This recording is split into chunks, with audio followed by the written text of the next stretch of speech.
योभन्दा अगाडिका क्लासेसहरूमा हामीहरूले cost of क्यापिटलसँग जोडिएका र फाइनल एक्जाममा सोधिएका 2065 क्वेसन नम्बर 5 सम्मका प्रत्येक न्युमेरिकल प्रोब्लमलाई सल्भ गर्न सिकेका थियौँ भने आजको क्लासमा फेरि एकपटक हामीहरू यही च्याप्टर यानि कि कस्ट अफ क्यापिटलसँगै जोडिएका र फाइनल एक्जाममा सोधिएका 2064 क्वेसन नम्बर 9 र यहाँदेखि तल दिएका न्युमेरिकल प्रोब्लमलाई सल्भ गरेर यो च्याप्टरलाई अझ विस्तृत रूपमा बुझ्ने कोसिस गर्नेछौँ। जस अन्तर्गत आजको क्लासमा चाहिँ हामीहरू सुरुमा यही 2064 क्वेसन नम्बर 9 मा सोधिएको न्युमेरिकल प्रोब्लमलाई सल्भ गर्न सिक्नेछौँ। सबैभन्दा सुरुमा चाहिँ म यो क्वेसन पढेर एकचोटि सुनाउँदैछु ल। क्वेसनले के भनेको छ भने मोडर्न नेपाल इन्कर्पोरेसन आइएनसी भनेको इन्कर्पोरेसन भन्न खोजेको has determined it's optimal capital structure that consist of 60% equity and 40% डेब्ट भनेको छ क्या। 60% इक्विटी र 40% डेब्ट राख्नै गरी यो मोडर्न नेपाल इन्कर्पोरेसनले चाहिँ आफ्नो अप्टिमल क्यापिटल स्ट्रक्चर फेला पारेको रहेछ। अप्टिमल क्यापिटल स्ट्रक्चरमा चाहिँ यो मोडल इन्कर्पोरेसन नेपालले चाहिँ 60% इक्विटी र 40% डेब्ट राख्नुपर्ने रहेछ भन्ने कुरा हामीहरूलाई क्वेसनले यहाँनिर गरिराखेको छ। यो माथिको 12 बखडा लफडा हामीहरूले केही बुझिराख्नै पर्दैन क्या, हामीहरूले थाहा पाइहाल्यौँ नि, किन जान्नु पर्यो अरू कुरा। 60% इक्विटी भनेको इक्विटीको वेट 0.60, 40% डेब्ट भनेको डेब्टको वेट 0.40 होइन त। बाँकी यो दिमागलाई किन दुखाइराख्नु, टाउको किन दुखाइराख्नु बेकारमा, जान्नै पर्दैन त्यो। फेरि के भन्दैछ भने modern Nepal must raise additional capital. यो मोडर्न नेपालले चाहिँ मस्ट रेज भनेको बढाउन खोज्दैछ अरे क्या। एडिसनल क्यापिटल भनेको थप पुँजी चाहिँ थप्न खोज्दैछ अरे क्या। अब यो क्यापिटलभित्र त हामीहरूको equity share capital, preference share capital, डेब्टहरू पर्छ नि त, हो यस्तै क्यापिटल चाहिँ थप्न खोज्दैछ अरे भन्दैछ। अब यो कम्पनीलाई, यो कर्पोरेसनलाई हामीहरूले हेर्दाखेरि त यसको क्यापिटल स्ट्रक्चरमा त इक्विटी र डेब्ट छ नि त, त्यही भएर यसले फन्ड बढायो भने त्यही प्रायः जस्तो जेनेरली इक्विटी र डेब्ट नि थप्ने गर्छ भन्ने कुरा पनि हामीले सम्झिनु पर्ने हुन्छ र यहाँनिर चाहिँदैन त्यो। एकछिनमा छोडिदिउँ, जस्ट अहिले त म त पढ्दै मात्रै छु नि त, एकछिनमा फेरि हामीहरू छलफल गरिहाल्छौँ है। Additional capital to fund its upcoming expansion भनेको छ क्या। अपकमिङ एक्सपेन्सन भनेको आउन आँटेको एक्सपेन्सनको लागि होइन, भविष्यमा उसले कुनै काम गर्न आँटेको रहेछ, उक्त कार्य गर्नको लागि त्यो जुन पैसा चाहिने हो त्यो चाहिएको पैसाको परिपूर्तिको लागि चाहिँ उसले क्यापिटल थप्न आँटेको रहेछ भन्ने कुरा हामीहरूलाई गर्दैछ। त्यो सामान्य कुरा भनेको छ। The firm has a 2 million in retain earning. त्यो फर्मसित रिटेन अर्निङ 2 मिलियन छ अरे। रिटेन अर्निङ भन्नुको मतलब त्यो इन्टर्नल इक्विटी हुन्छ। द्याट हेज अ कस्ट भनेको 12%, त्यसको लागत चाहिँ 12% हुन्छ अरे। अनि its investment banker have inform the firm that it can issue an additional ₹6 million of a new common stock at a cost 15% भनेको छ। न्यू कमन स्टक चाहिँ बिक्री गर्नको लागि त्यो इन्भेस्टमेन्ट ब्याङ्करहरूलाई इन्फर्म गरेको रहेछ, सूचना दिएको रहेछ क्या। नयाँ सेयर जारी गर्न आँटेको रहेछ, नयाँ सेयर बेच्न आँटेको रहेछ भन्न खोजेको हो क्या। त्यो नयाँ सेयर चाहिँ 6 मिलियनसम्म बेच्दाखेरि चाहिँ नि, 6 मिलियनसम्म नयाँ सेयर बेच्दाखेरि चाहिँ त्यसको लागत चाहिँ 15% पर्छ अरे भनेर हामीहरूलाई भन्दैछ। अनि further more the firm can raise up to ₹3 million of डेब्ट भनेको 3 मिलियनसम्म ऋण कहीँबाट ल्यायो भने 10% ब्याज लाग्छ अरे। 10% मतलब ऋण लिँदाखेरि त्यो पर्सेन्ट भनौँ भने त्यो ब्याज तिर्नुपर्छ क्या। एन्ड एडिसनल 4 मिलियन र त्यहाँदेखि उताको 4 मिलियन चाहिँ ऋण लियो भने 12% लाग्छ अरे त्यसको ब्याज चाहिँ। अनि द फर्म हेज के भन्दैछ भने the firm has estimated that the proceeds expansion will be require an investment 5.9 million भनेको इन्भेस्टमेन्ट भनेको नि जम्मा 5.9 मिलियन पैसा चाहिन्छ अरे क्या। टोटल चाहिँ 5.9 मिलियन पैसा चाहिन्छ अरे भन्दैछ क्या यो। द फर्म हेज इस्टिमेटेड भनेको त्यो अनुमानित रूपमा भन्न खोजेको क्या। द्याट द प्रोसिड्स एक्सपेन्सन भनेको त्यो एक्सपेन्सनको लागि, त्यो भविष्यमा गर्नुपर्ने कार्यको लागि, विल रिक्वायर एन इन्भेस्टमेन्ट भनेको लगानी गर्नको लागि चाहिँ 5.9 मिलियन पैसा चाहिन्छ अरे भन्न खोजेको क्या यो। अनि what is the weighted average cost of capital of the fund modern Nepal will be raise भन्दैछ। अब यो क्वेसन ठ्याक्कै दुरुस्तै स्याम टु स्याम कुन क्वेसन जस्तो हो भने नि, यो जम्मा लगानी गर्नका लागि चाहिएको पैसा 5.9 मिलियन हो नि त। अलिकति ल्याङ्ग्वेजमा दिएर हामीहरूलाई फरक जस्तो लागेको मात्रै हो कि यही क्वेसन हो क्या। यो 5.9 मिलियन भनेको छ नि, त्यहाँनिर डेब्ट यो 0.40 भनेको 40%, इक्विटी 0.60 भनेको 60% हो नि त। रिटेन अर्निङ भनेको इन्टर्नल इक्विटी हो नि त, 2 मिलियनको 12% हो। यस्तै सेम टु सेम यही खालको इन्फर्मेसन दिएको हो क्या। अब म यो इन्फर्मेसन गिभनको रूपमा तान्छु कि त्यो तानिसकेपछि तपाईँहरूलाई थाहा भइहाल्छ क्या, ए यो पो रहेछ क्वेसन छ्या हो, के साह्रो जे पायो त्यही भनेर ठग्दो रहेछ क्वेसनले भन्ने कुरा पनि बुझिहाल्नुहुन्छ तपाईँहरूले। त्यही भएर गिभनको रूपमा के गरिदिने भनेदेखि यो जुन हामीहरूलाई दिएको छ, अब यहाँ म लेख्दै जान्छु ल, अन्डरलाइन गर्दै जान्छु, छलफल गर्दै जाउँ न के भएको छ र यस्तो मूलाजोतको question. Modern Nepal incorporation determine its optimal capital structure, आफ्नो अप्टिमल क्यापिटल स्ट्रक्चर चाहिँ उसले डिटरमाइन गरेको रहेछ, पत्ता लगाएको रहेछ, जुन अप्टिमल क्यापिटल स्ट्रक्चरमा चाहिँ कन्सिस्ट 60% इक्विटी भन्दैछ। अब 60% इक्विटी दिएको रहेछ नि त हामीहरूलाई, इक्विटीको पोजिसन दिएको रहेछ। यो भनेको वेट अफ इक्विटी भनेर लेख्न सक्यो नि त, वेट अफ इक्विटी भनेर लेखिदिने। वेट अफ इक्विटी भनेको डब्लु स्टक 60% दिएको छ नि त, 0.60 भनेर यसरी क्या, 0.60 भनेको त्यो 60% भनेकै पर्सेन्टेजमा दियो भने त्यही नै हाम्रो लागि वेट हुन्छ क्या। अनि 40% डेप भनेको रहेछ। अब यहाँबाट हामीहरू के पत्ता लगाउन सक्छौँ, वेट अफ डेप पत्ता लगाउन सकिहाल्यौँ नि। के नौलो कुरा त हुँदै त भएन। वेट अफ डेप भनेको 0.40 अथवा यो भनेको कति पर्सेन्ट रहेछ, 40% रहेछ भनेर हामीले यो लेख्यौँ होइन। अनि यहाँ पनि म एक लाइन चाहिँ एकछिनमा लेख्ने खाली ठाउँ छोडिदिन्छु, किनभने अगाडिकै जस्तो क्वेसन हो यो क्वेसन होइन, त्यही अगाडिकै जस्तो क्वेसन बनाउनका लागि म एक लाइन अहिले छोडिराख्छु ल। अनि फेरि के भनेको छ भने modern Nepal must raise additional capital. यो मोडर्न नेपालले चाहिँ रेज भनेको बढाउने क्या, त्यो एडिसनल क्यापिटल बढाउँदाखेरि होइन, बढाउन आँटेको रहेछ यो एडिसनल क्यापिटल। किन बढाउन खोज्यो, अपकमिङ एक्सपेन्सनको लागि, भविष्यमा उसले अब केही काम गर्न खोजेको रहेछ आउने दिनहरूमा, त्यसको लागि चाहिँ उसले क्यापिटल बढाउन खोज्दै रहेछ। The firm 2 million in the retain earning भनेको छ। अब यो रिटेन अर्निङ भनौँ भने नि यहाँ हेर्ने यो इक्विटीको पोजिसन हो क्या। इक्विटीभित्र हामीहरूको इन्टर्नल इक्विटी र एक्सटर्नल इक्विटी पर्छ नि त। रिटेन अर्निङ भनेको रिटेन अर्निङ भनेर दिएको रहेछ, RETAINED, रिटेन अर्निङ भनेर दिएको रहेछ। हो त्यो रिटेन अर्निङ कति दिएको रहेछ त यहाँ हेर्ने बिस्तार हो क्या, यो केही नै छैन क्या, दिमाग लाउनु परेन, दिमाग चाहिँ झिकेर छेउमा राख्दा हुन्छ। The firm has a 2 million retain earning भनेर दिएको छ। हो यो रिटेन अर्निङ भनेको RE कति दिएको रहेछ, 2 मिलियन भनेर दिएको रहेछ होइन। अनि यो retain earning that has a cost भनेको हो, यसको कस्ट चाहिँ 12% भनेर हामीलाई दिएको रहेछ ल। यसको कस्ट भनेर यसरी लेखिदिएँ, यसको कस्ट कति रहेछ 12%। अब यो रिटेन अर्निङको कस्ट भनेको, रिटेन अर्निङ भनेको इन्टर्नल इक्विटी हो, यो इन्टर्नल इक्विटीको कस्ट भनेको KS हुन्छ क्या। KS इजिकल टु कति लेखिदिने, 12% लेखिदिने होइन। अनि फेरि के भन्दैछ भनेदेखि कहाँनिर पुग्यौँ हामीहरू, त्यो कहाँनिर पुग्यौँ भन्ने कुरामा चाहिँ झुकिन सकिन्छ, अरू क्वेसनले चाहिँ हामीहरूलाई झुक्याउँदैन क्या केही पनि यसमा। अनि its investment banker have inform भनेको रहेछ, त्यो इन्भेस्टमेन्ट ब्याङ्करलाई चाहिँ इन्फर्म गराएको रहेछ, सूचना दिएको रहेछ।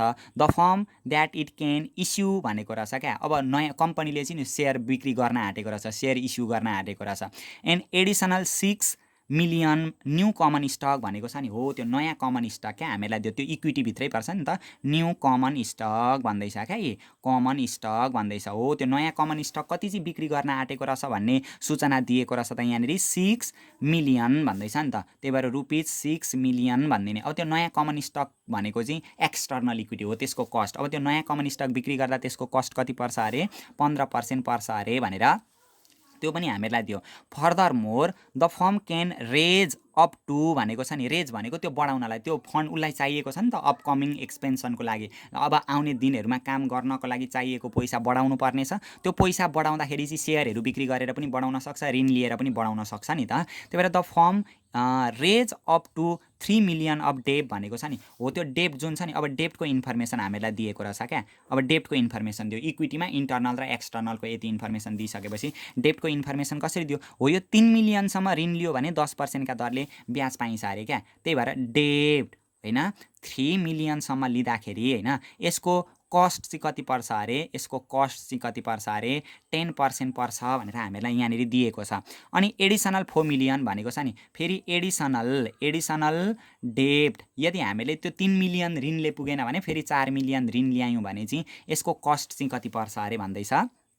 4 मिलियन ल्यायौँ भने 12% होइन, 3 मिलियनले पुगेन भने त्यहाँदेखि माथि हामीहरूले थप्यौँ भने त्यो 4 मिलियनसम्म थप्दाखेरि भनेको 1 मिलियन थप्यो भने 2 मिलियन 3 मिलियन जति थप्यो भने 4 मिलियनसम्म थप्दा 12% लागत लाग्छ अरे भन्दैछ होइन। अनि द फर्म ह्याज इस्टिमेटेड भनेको त्यो फर्मले अनुमान गरेको रहेछ कि द प्रपोज्ड एक्सपान्सन भन्दैछ नि, त्यो प्रपोज एक्सपान्सन भनेको त्यो आगामी आउने दिनमा जुन काम गर्न आँटिरहेको छ हो त्यसका लागि उसले अनुमान गरेको रहेछ कि रिक्वायर उसलाई आवश्यक पर्ने लगानीका लागि चाहिने पैसा भनेको कति रहेछ, 5.9 मिलियन चाहिने रहेछ क्या। त्यही भएर यो चाहिँ फाइनेन्सियल रिक्वायरमेन्ट भन्न खोजेको क्या, अथवा फाइनेन्सिङ निड भन्न खोजेको, FINANCING फाइनेन्सिङ निड भन्न खोजेको फाइनान्सिङ निड चाहिँ कति रहेछ 5.9 MILLION मिलियन रहेछ भनेर यो क्वेसनले हामीलाई यति दिएको छ हैन। अनि what is the weighted average cost of capital यो modern Nepal will be raising भनेको छ क्या। त्यो फन्डलाई जब बढाउँछ त्यो बढाउँदाखेरि चाहिँ औसत रूपमा चाहिँ कति लागत देखा पर्छ भनेर यो 11.98 आएको छ। क्वेसनै त्यही बन्यो नि त 11.98 यस्तै खालको बनिएन त। यहाँ हेर्नु त यो weight of equity weight of डेब्टको वेट 40% 0.40 हामीलाई डेब्टको वेट इक्विटीको वेट दिएको छ 0.60 फाइनान्सिङ निड भनेको हामीलाई 5.9 अनि इक्विटी क्यापिटलमा रिटेन अर्निङ यहाँ 2 दिएको छ यहाँनिर पनि हामीलाई 2 त्यसको कस्ट 12 यहाँ पनि 12 अनि एक्स्ट्रा 6 मिलियन आयो भने त्यसको लागत 15 अनि यहाँनिर 3 मिलियनसम्म ऋण प्रयोग गर्यो भने यसको लागत 10 दिएको छ यहाँ पनि हामीहरूको 10 अनि बाँकी रहेको एक्स्ट्रामा कति हुँदो रहेछ 12% हुँदो रहेछ भनेर हामीलाई दिएको छ। र यहाँनिर चाहिँ हामीलाई एउटा कुरा दिएन जस्तो छ ट्याक्स रेट हामीलाई यहाँनिर दिएको छैन हैन मात्र फरक चाहिँ त्यति हो अरू केही छैन सेम क्वेसन त्यही हो। ट्याक्स रेट चाहिँ यहाँनिर नदिएको अवस्थामा हामीले ट्याक्स रेटलाई 0 मानेर चल्नुपर्ने हुन्छ हैन 0 मानेर ट्याक्स गर्नुपर्ने हुन्छ। त्यही भएर दुईटाको एन्सरमा अलिकति फ्लक्चुएसन आएको मात्रै हो। अब हामीहरू यसलाई गर्दै जान्छौँ यो त हामीले जस्ट गिभन तानेको हो क्या त्यो अगाडिको जस्तो क्वेसन जस्तो हामीले बनाएको। अब हामीले के बुझ्नु पर्यो भने नि अब हामीले गर्दाखेरि यो फाइनान्सिङ निड भन्ने छ नि हैन नाओ भनेर मैले लेखिदिएँ हैन financing need FINANCING financing need अगाडि गरे भए तापनि नि गरेको भए तापनि फेरि एकचोटि गरिदिउँ न भन्ने कुरो मात्रै हो। यो चाहिँ केही गाह्रो खालको छैन 5.9 मिलियन MILLION मिलियन।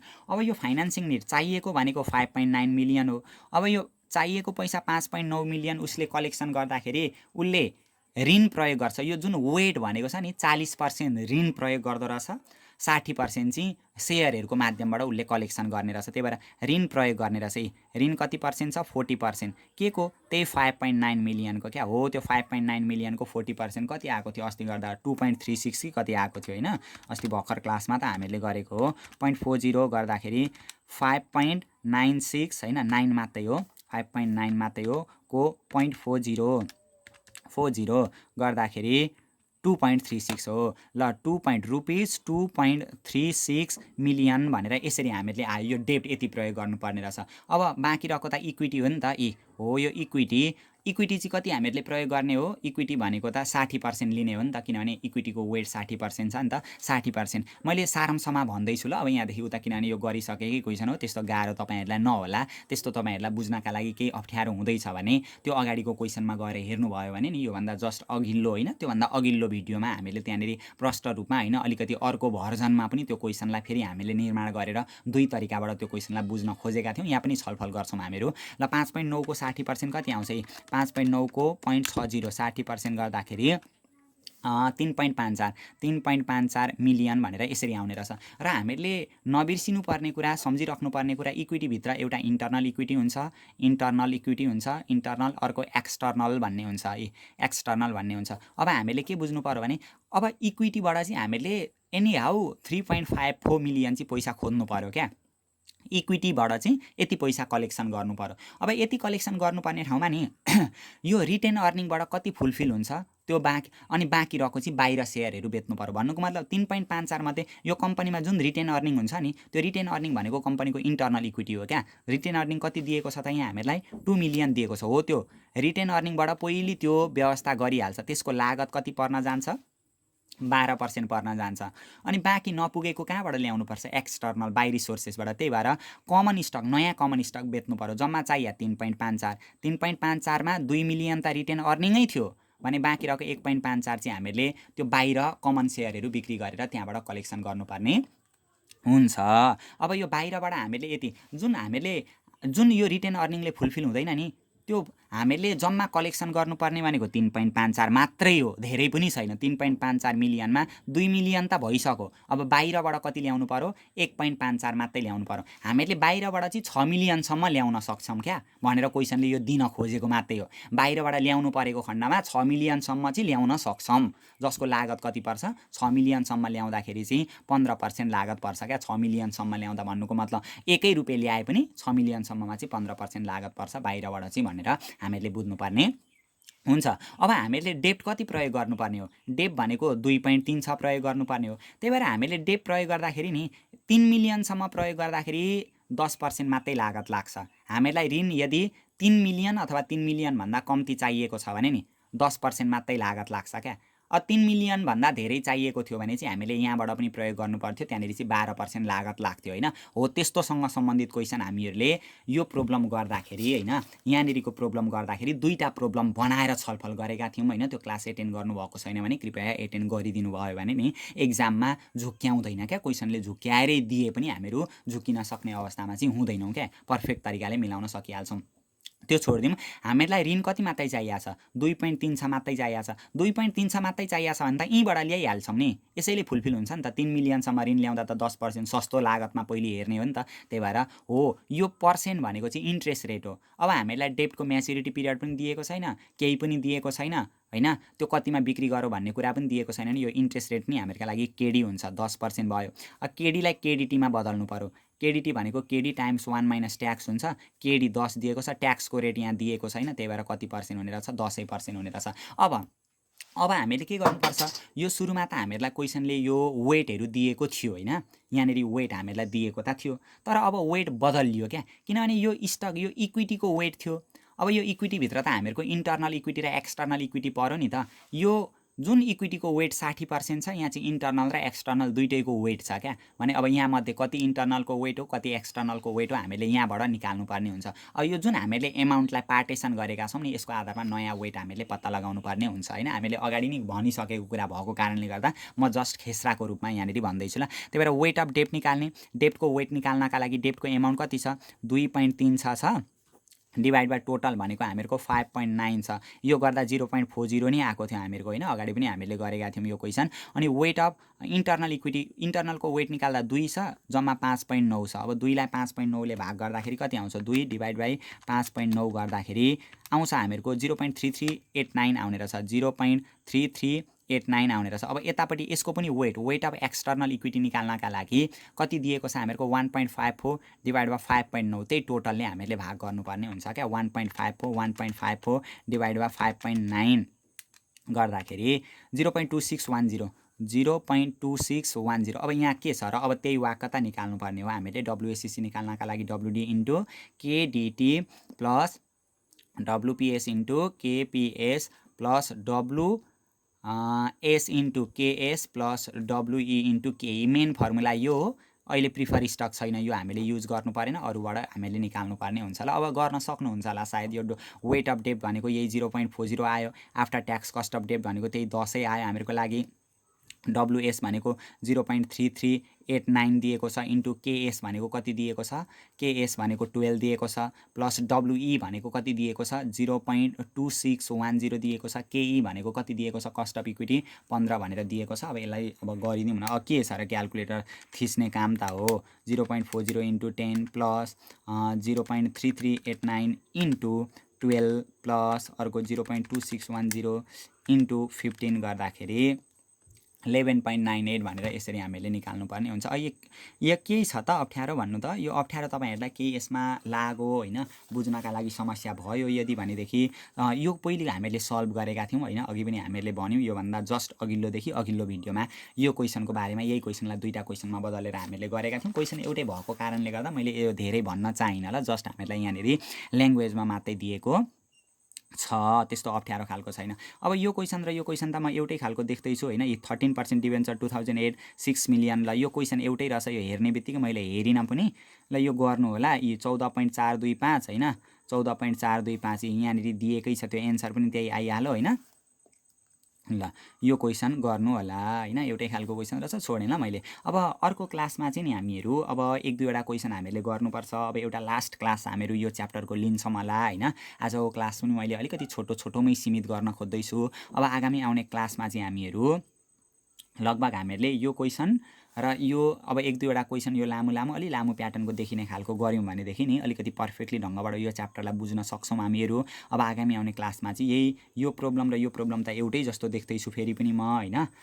अब यो दुईटा प्रब्लमलाई हामीहरू आगामी आउने क्लासमा छलफल गर्छौँ र यतापट्टि पनि हेरेर त्यस्तो यो यता पनि अलिकति लामो ल्याङ्ग्वेज टाइपका प्रब्लम रहेछन्। अब एउटा क्लासमा हामीहरू सकेर अनि अर्को क्लासदेखि चाहिँ हामीहरू क्यापिटल स्ट्रक्चर एन्ड लिभरेज, यो विश्व ब्रह्माण्डकै सबैभन्दा सजिलो च्याप्टरमा प्रस्थान गर्छौँ।